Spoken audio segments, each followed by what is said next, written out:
വിശേഷണങ്ങൾക്ക് അതീതമായ ഒരു വ്യക്തിത്വം, അങ്ങനെ വിശേഷിപ്പിക്കാം നമുക്ക് വിജയുടെ ജീവിതത്തെ. ഏറെ പരീക്ഷണ കാലങ്ങളിലൂടെ കടന്നുപോയിട്ടും ഇന്നും ജനസമ്മതിക്ക് ഒരു കുറവുമില്ലാതെ തമിഴരുടെ മാത്രമല്ല മലയാളികളുടെയും ഇന്ത്യക്കാരുടെയും വികാരമായി നിലകൊള്ളുന്ന വിജയുടെ കഥ. 1974 ജൂൺ 22-നാണ് സിനിമാ സംവിധായകനായ ചന്ദ്രശേഖറിന്റെയും കർണാടക സംഗീതജ്ഞയായ ശോഭാ ചന്ദ്രശേഖറിന്റെയും മകനായി ജോസഫ് വിജയ് ചന്ദ്രശേഖർ അഥവാ നമ്മുടെ വിജയ് ജനിക്കുന്നത്. അച്ഛനിൽ നിന്ന് സിനിമാ മോഹവും അമ്മയിൽ നിന്ന് സംഗീതവും പകർന്നു കിട്ടിയ മകൻ. പറഞ്ഞു കേട്ടിട്ടുള്ളത് എന്തെന്നാൽ ബാല്യത്തിൽ നന്നേ കുസൃതിക്കാരനും നല്ല വായാടിയുമായിരുന്നു വിജയ് എന്നാണ്. ചന്ദ്രശേഖർ കുടുംബത്തിലെ മൂത്തപുത്രൻ, എല്ലാവർക്കും പ്രിയപ്പെട്ടവൻ. എന്നാൽ ആ കുഞ്ഞു ബാല്യത്തെ പിരിച്ചുടച്ച സംഭവം ജീവിതത്തിലുണ്ടായി. പ്രിയപ്പെട്ട അനുജത്തിയുടെ മരണം. വിജയുടെ എല്ലാമായിരുന്നു വിദ്യ. അസുഖബാധിതയായി കേവലം 2 വയസ്സിൽ ആ കുഞ്ഞു അനുജത്തി മരിക്കുകയുണ്ടായി. അതോടെ കടന്നുപോയത് 9 വയസ്സുകാരനായ വിജയായിരുന്നു. അതോടെ കുസൃതിക്കാരനായ ആ വായാടി പയ്യൻ അന്തർമുഖനായി പോയി. ഇത് അദ്ദേഹത്തിന്റെ രക്ഷിതാക്കൾ തന്നെ പിന്നീട് പറഞ്ഞിട്ടുണ്ട്. അതിനാൽ തന്നെയാവണം വിഷാദ രോഗത്തോടടുത്ത മകനെ ചന്ദ്രശേഖർ 10-ാം വയസ്സിൽ സിനിമയിൽ എത്തിച്ചത്. തന്റെ ഉയരങ്ങളിലേക്കുള്ള വളർച്ചയിലെല്ലാം വിദ്യയുടെ ഓർമ്മകൾ വിജയ്ക്കൊപ്പം ഉണ്ടായിരുന്നു. പിൽക്കാലത്ത് അദ്ദേഹം VV ക്രിയേഷൻസ് അഥവാ വിദ്യ വിജയ് ക്രിയേഷൻസിന് തുടക്കമിട്ടത് ആ ഓർമ്മയിൽ നിന്ന് തന്നെയാവണം. സംവിധായകന്റെ മകനായതിനാൽ തന്നെ വിജയുടെ സിനിമാ പ്രവേശം എളുപ്പമായിരുന്നു. 1984 കേവലം 10-ാം വയസ്സിൽ തന്നെ അച്ഛൻ മകനെ ക്യാമറയ്ക്ക് മുന്നിലെത്തിച്ചു. മെട്രി എന്ന തന്റെ സിനിമയിൽ ബാലതാരമാക്കി. കുടുംബം, വസന്തരാഗം തുടങ്ങി മറ്റു ചില സിനിമകളിലും ബാലതാരമായി തുടർന്നെങ്കിലും വിജയ് പഠനത്തിൽ ശ്രദ്ധ പുലർത്തി. സ്കൂൾ പഠനം മുഴുവൻ ചെന്നൈയിൽ തന്നെയായിരുന്നു. അവിടുത്തെ പ്രശസ്തമായ ലോള കോളേജിൽ നിന്ന് ബിരുദം നേടിയ ശേഷമാണ് 2-ാം വരവിനായി എത്തുന്നത്.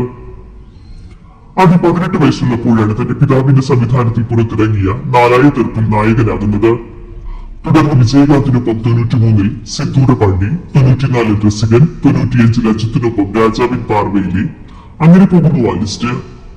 സിനിമകൾ ബോക്സ് ഓഫീസിൽ വിജയിച്ചെങ്കിൽ കൂടിയും വിജയുടെ അഭിനയം ആ കാലഘട്ടങ്ങളിൽ ശ്രദ്ധ നേടിയതേയില്ല. ഒരു ശരാശരി നടനായ അദ്ദേഹം ആദ്യ കാലഘട്ടങ്ങളിൽ നന്നേ കഷ്ടപ്പെട്ടു. ഉയർച്ചയിലേക്ക് എത്താൻ ആത്മാർത്ഥമായി പരിശ്രമിച്ചു. അങ്ങനെയാണ് കരിയറിലും ജീവിതത്തിലും ബ്രേക്കിംഗ് ആയ പൂവേ ഉനേക്കാക എന്ന സിനിമ 96-ൽ പുറത്തിറങ്ങുന്നത്. ഇത് അദ്ദേഹത്തിന് ഒരു നല്ല നടൻ എന്ന പേര് സമ്പാദിച്ചു നൽകി. ആരാധക വൃന്ദവും ഉണ്ടായി. യഥാർത്ഥത്തിൽ തമിഴ് സിനിമയിൽ വിജയ് കാലത്തിന് തുടക്കമാകുന്നത് അവിടെയാണ്. ജീവിതത്തിൽ ഈ ചിത്രം വിജയ്ക്ക് പ്രിയപ്പെട്ടതാണ്. പൂവയുനേക്കാകയിലെ അഭിനയം കണ്ട ആരാധന മൂത്താണ് സംഗീത സോണലിംഗം എന്ന ശ്രീലങ്കൻ വംശജയായ തമിഴ് പെൺകുട്ടി വിജയെ കാണാനായി ഫിലിം സിറ്റിയിലെ അദ്ദേഹത്തിന്റെ ഷൂട്ടിംഗ് ലൊക്കേഷനിൽ എത്തുന്നത്. അഭിനയം ഇഷ്ടമാണെന്ന് പറഞ്ഞ ആരാധകയെ വിജയ്ക്കും ഇഷ്ടമായി. അദ്ദേഹം അവളെ തന്റെ രക്ഷിതാക്കളെ കാണാനായി വീട്ടിലേക്ക് ക്ഷണിച്ചു. പൂവ് തേടിയവന് പൂക്കാലം കിട്ടിയ പ്രതീതിയിൽ അവൾ സമ്മതം പറഞ്ഞു. എന്നാൽ ആ മീറ്റിംഗിൽ പ്രത്യേകിച്ച് ഒന്നും സംഭവിച്ചില്ല. രക്ഷിതാക്കൾക്കൊപ്പം അവർ കണ്ടുപിരിഞ്ഞു. പിന്നീട് അവർ തമ്മിൽ സൗഹൃദമായി. പരസ്പരം ഇഷ്ടമായെങ്കിലും ഇരുവരും അത് തുറന്നു പറഞ്ഞിരുന്നില്ല. UK-യിൽ സെറ്റിൽഡായ ശ്രീലങ്കൻ തമിഴ് ബിസിനസ്സുകാരന്റെ മകളായിരുന്നു സംഗീത. UK-യിലേക്ക് തിരിച്ചു പോകാൻ സമയം വിജയ് ഒരിക്കൽ കൂടി സംഗീതയെ വീട്ടിലേക്ക് ക്ഷണിച്ചു. ഇക്കുറി മകന്റെ മനസ്സ് വായിച്ചിട്ടെന്ന പോലെ അമ്മ ശോഭ ഡൈനിങ് ടേബിളിൽ വെച്ച പെൺകുട്ടിയോട് തന്റെ മരുമകളാകാമോ എന്ന് ചോദിച്ചു. ആ ചോദ്യത്തിന് ഉത്തരമുണ്ടായത് 2 വർഷങ്ങൾ കൂടി കഴിഞ്ഞാണ്. 1999 ഓഗസ്റ്റ് 25-ന് വിജയ് സംഗീതയെ വിവാഹം ചെയ്തു. ഇതിനിടയിൽ UK-യിൽ വെച്ച് സംഗീതയുടെ മുൻകാല സുഹൃത്ത് വിജയ് ആക്രമിക്കാൻ ശ്രമിച്ചെന്നും മറ്റും വാർത്തകൾ പരന്നിരുന്നു. എന്തായാലും സംഗീത വിജയ് ദമ്പതികൾ ഇന്നും എന്നും ഒരു നല്ല മാതൃകയാണ്. ക്രിസ്ത്യൻ ആചാരപ്രകാരവും ഹിന്ദു ആചാരപ്രകാരവും അന്ന് കല്യാണം നടത്തി. ദമ്പതികൾക്ക് 2000-ൽ ഒരു മകൻ പിറന്നു, ജേസൺ സഞ്ജയ്. സംഗീതയുടെയും വിജയുടെയും പേരുകളുടെ 3 അക്ഷരങ്ങൾ വീതം ചേർത്ത് വെച്ചാണ് സഞ്ജയ് എന്ന പേരിലേക്ക് അവർ എത്തിയത്. 2009-ൽ പുറത്തിറങ്ങിയ വേട്ടേക്കാരൻ എന്ന ചിത്രത്തിൽ സഞ്ജയ് അഭിനയിച്ചിട്ടുണ്ട്. മകൾ ദിവ്യ സാഷ 2016-ൽ പുറത്തിറങ്ങിയ തെറി എന്ന ചിത്രത്തിലൂടെ മകളും സിനിമയിൽ അരങ്ങേറ്റം കുറിച്ചു.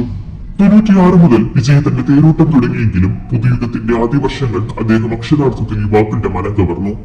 2000-ൽ പുറത്തിറങ്ങിയ ഖുഷി, പ്രിയമാനവളെ, തുടർന്ന് വന്ന ഫ്രണ്ട്സ്, ബദ്രി, ഭഗവതി, വസീകര എല്ലാം യുവാക്കളുടെ ഹൃദയം കവർന്ന നായകനാക്കി അദ്ദേഹത്തെ മാറ്റി. എല്ലാ പ്രതിസന്ധിയിലും ഒപ്പം നിൽക്കുന്ന സത്യസന്ധരായ ആ ആരാധക വൃന്ദം തന്നെയാണ് വിജയുടെ ഏറ്റവും വലിയ കരുത്തും. ജീവിതത്തിൽ ചില സർപ്രൈസുകൾ വിജയ് എന്നും കാത്തുവച്ചിരുന്നു. താൻ ആഗ്രഹിച്ച് സ്വന്തമാക്കിയ വീട് അത്തരത്തിലൊന്നാണ്. വിജയെ ആരാധകർ പൊതുവെ ഹോളിവുഡ് നടൻ ടോം ക്രൂസിനോട് ഉപമിക്കാറുണ്ട്.